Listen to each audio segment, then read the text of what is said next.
মহাভাৰতত কৰ্ণৰ মৃত্যুৰ পিছত তেওঁৰ আত্মাটোৰ সৈতে এক আচৰিত ঘটনা ঘটিছিল।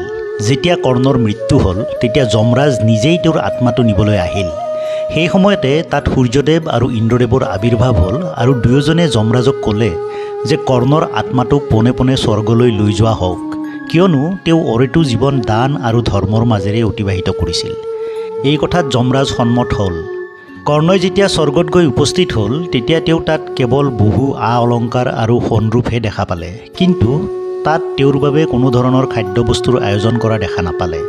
তেতিয়া কৰ্ণই ইন্দ্ৰক সুধিলে, মই অৰেটো জীৱন বহুজনক ধন সোণ দান কৰিলোঁ, কিন্তু ইয়াত মোৰ বাবে কিঞ্চিতমানো আহাৰৰ ব্যৱস্থা কৰা হোৱা নাই।